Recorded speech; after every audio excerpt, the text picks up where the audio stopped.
Hablaremos acerca del transporte de los lípidos en el plasma y el metabolismo de la célula cardíaca en condiciones normales e infarto, como también de la ingestión elevada del colesterol en la dieta, sobre el transporte en el plasma y formación de ateromas en arterias coronarias, identificando el papel de macrófagos y LDL oxidados, y el porqué de algunas concentraciones plasmáticas elevadas.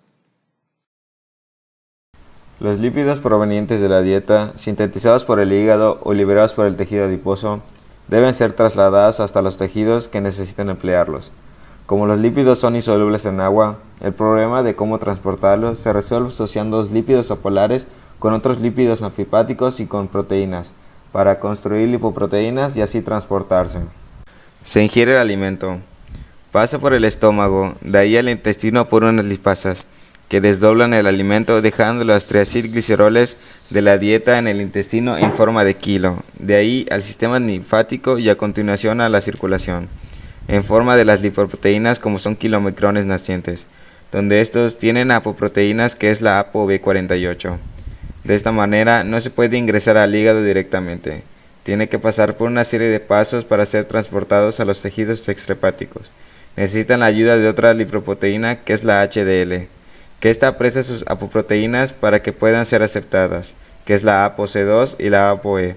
Gracias a la ApoC2 es aceptada por los tejidos adiposos, donde activa la lipoproteína lipasa, donde degrada los triacilgliceroles de los kilomicrones, y en esta enzima libera los ácidos grasos libres al tejido adiposo. Al ser hidrolizado el kilomicrón disminuye su diámetro y se vuelve kilomicrón naciente, donde le regresa solamente la ApoC2 a las HDL, y esta se une al hígado gracias a receptores específicos como es la ApoE, y son endocitados en colesterol en el hígado.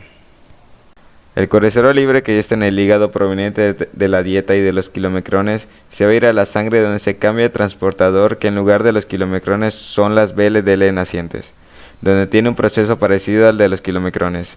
Tiene la ApoB100, le dona la ApoC2 y la ApoE de las HDL, para que pueda cumplir su función, que es su entrada a los capilares por la enzima lipoproteína lipasa, que es activada por la C2 y degrada los triacilgliceroles en las VLDL. Estos remanentes saliendo de los capilares se transforma en IDL. Este IDL por una parte se va al hígado y la ApoC2 y ApoE vuelven a las HDL. Las HDL tiene ApoA y tiene la enzima LCAT, que sirve para esterificar el colesterol, ya que no es soluble en la sangre. Ya que está esterificado por la enzima, regresa a la IDL. Ya dando sus dos receptores, se vuelve la IDL en LDL, donde solo tiene la ApoB100. Y esto se une a receptores específicos en tejidos extrahepáticos, como también puede regresar al hígado y se endocitan. Les voy a hablar del metabolismo energético del corazón. Como en casi todo el cuerpo, la principal fuente de energía son los carbohidratos, pero en el corazón, donde obtiene más energía es en los lípidos. En la matriz mitocondrial ocurre el ciclo de Krebs, proceso que es alimentado por el acetilcoenzima A. La glucosa atraviesa la membrana para comenzar con la glucólisis para poder transformar la glucosa en piruvato, y del piruvato a acetilcoenzima A para poder entrar al ciclo de Krebs y poder obtener energía. En los ácidos grasos, el corazón obtiene energía entrando a la membrana por las lanzaderas de carnitina que es CTP1 y CPT2, que por medio de las translocasas puede pasar el ácido graso de cadena larga al interior de la mitocondria. Ya estando en la mitocondria se va a la beta-oxidación, que lo que hace es ir cortando el ácido graso en acetilcoenzima A. El último acetilcoenzima A se va al ciclo de Krebs, que es donde genera energía. Otra alternativa que tiene el corazón para poder generar energía es la glucólisis. Al generar piruvato, del piruvato puede pasar al lactato. En el corazón, cuando hay una actividad intensa de la hidrólisis de los triacilgliceroles en el tejido adiposo y liberación frecuente de ácidos grasos a la circulación, es seguida por la liberación de cuerpos cetónicos. Para ser captados por las células del corazón, estos los transforman en acetilcoenzima A y así sintetizar el ATP por el ciclo de Krebs. Con también estos cuerpos cetónicos se da por el ayuno prolongado y el ejercicio físico intenso. Cuando hay daño endotelial, se produce un aumento de permeabilidad y con ello la entrada del colesterol LDL hacia la pared del vaso. El LDL tiene una razón para entrar en los lugares de mayor turbulencia, y es que forma parte de la membrana de la célula muscular lisa. Cuando aumenta la permeabilidad, el incremento de llegada del LDL produce un engrosamiento del interior de la pared del vaso, que sirve de mecanismo de defensa, reforzando estos lugares para que la arteria no se rompa y pueda soportar este flujo. Sin embargo, si entra más grasa de la que se necesita, el LDL se oxida. Este LDL oxidado actúa como agente quimiotáctico del monocito que circula en la luz del vaso, el cual acude a la llamada adheriéndose mediante unas proteínas generadas en el endotelio. El monocito comienza a fagocitar los LDL oxidados y se convierte por ello en una célula especializada, es decir, se transforma en macrófago.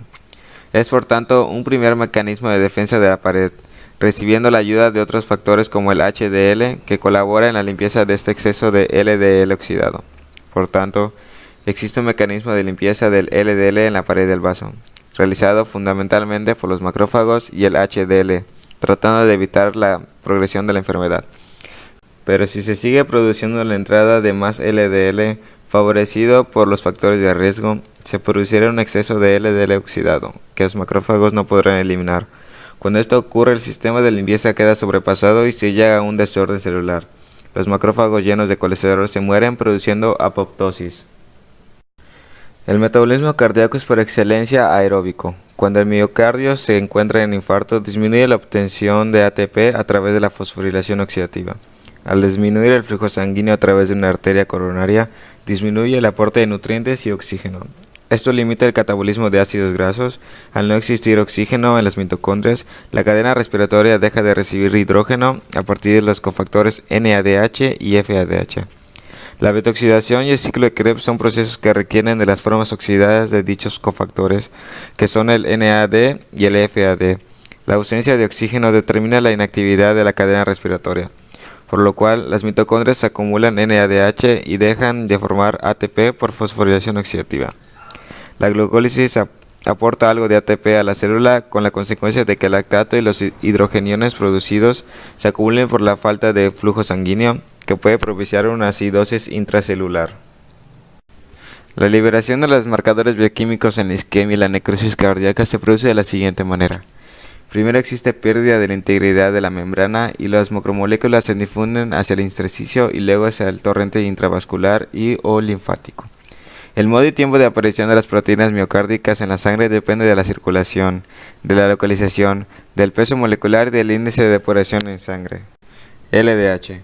Se encuentra en muchos tejidos en fase anaerobia, como son corazón, hígado, músculos, glóbulos rojos, cerebro y en los pulmones, pero solo se puede detectar en la sangre en pequeñas cantidades. Para la detección de un daño al corazón en ausencia de oxígeno se mide con LD1, que se encuentra en corazón, músculos y eritrocitos. ASAT-GOT. Es elevada en la necrosis del músculo y en la necrosis hepatocelular. La participación en la célula miocárdica es en la transformación malato-aspartato con la finalidad de introducir moléculas reducidas, malato, en la mitocondria para la obtención posterior de ATP mediante la fosforilación oxidativa. ALT-GPT. Se presenta cuando hay un daño en la membrana celular. Esta enzima, que se encuentra en el citoplasma de las células, pasa al plasma, aumentando su concentración en la circulación. Son sensibles pero poco específicas. CKMB. La necrosis miocárdica produce la liberación de CKMM y de CKMB en la sangre. La CKMB se encuentra en una alta concentración en el miocardio, entre un 14 y un 42%, y en menor medida en el músculo esquelético. En ausencia de enfermedad, la mayoría de la actividad de CK en el suero se debe y se forma de CKMM. La CK cataliza la transferencia del fosfato de alta energía del ATP a creatina, produciendo creatina fosfato. Troponina. Son liberadas hacia el torrente sanguíneo durante un infarto al miocardio, por pérdida de la integridad de la membrana celular. Las troponinas cardíacas T ausentes en el plasma de sujetos normales, por citar un ejemplo, son más cardioespecíficas que la CKMB. Mioglobina. La proteína hemo de bajo peso molecular abunda en el músculo cardíaco y esquelético, transporta oxígeno en el citoplasma del músculo estriado y es liberada durante la necrosis miocítica por falta de oxígeno.